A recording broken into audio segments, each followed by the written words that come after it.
Friends, నేటి మాట లోపల ఒకటి ఏంటిదంటే, రూపం గొప్పదా నామమే గొప్పదా అంటే భగవంతుని మనం ధ్యానించాలి అని అనుకున్నప్పుడు, ఆరాధించాలి అనుకున్నప్పుడు మనం రూపాన్ని ఆరాధించాలా లేకపోతే నామాన్ని ఆరాధించాలా, నామాన్ని నామస్మరణ చెయ్యాలా అనే విషయం గురించి ఒక కథ ఉన్నది.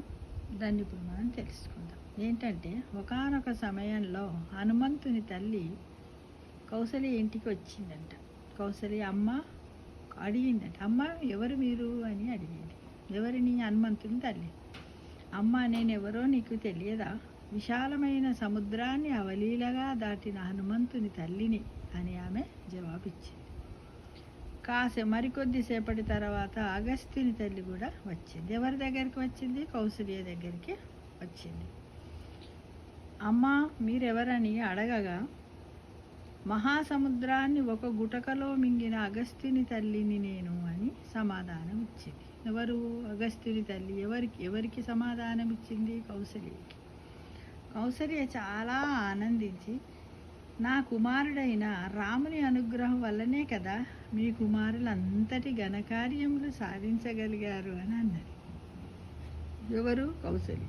అప్పుడు రాముడు వచ్చి, అమ్మా ఇందులో నీ ఘనత నా ఘనత ఏమీ లేదు.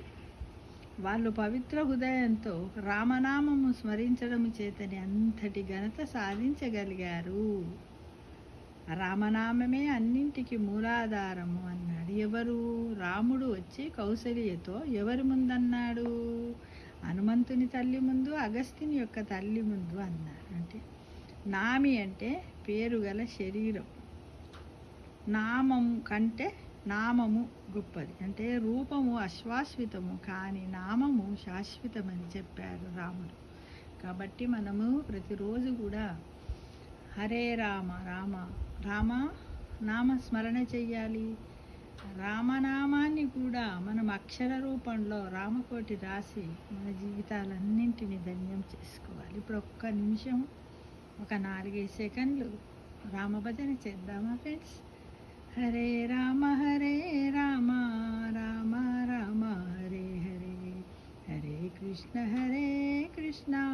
కృష్ణ కృష్ణ హరే హరే, హరే రామ రామ రామ హరే హరే, హరే కృష్ణ కృష్ణ కృష్ణ హరే హరే, హరే రామ రామ రామ హరే హరే, హరే కృష్ణ కృష్ణ కృష్ణ హరే హరే, హరే రామ రామ రామ హరే హరే, హరే కృష్ణ కృష్ణ కృష్ణ హరే హరే, హరే రామ రామ హరే హరే, హరే కృష్ణ కృష్ణ కృష్ణ హరే హరే, హరే రామ రామ హరే హరే, హరే కృష్ణ కృష్ణ కృష్ణ హరే హరే, హరే రామ రామ హరే హరే, హరే కృష్ణ కృష్ణ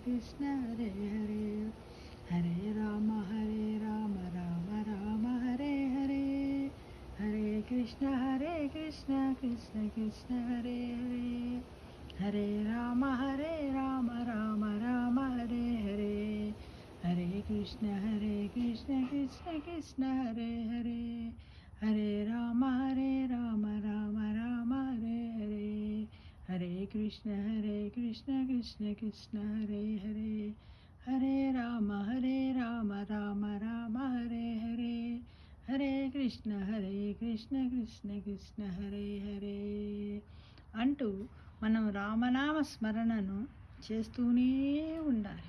ఆ పైననే ఎట్లా నిర్మలమైనటువంటి చక్కటి కల్మషం లేనటువంటి మన హృదయం నందు రామనామాన్ని నిలుపుకోవడానికి ప్రతి ఒక్కరం కూడా ప్రయత్నించాలి ఫ్రెండ్స్.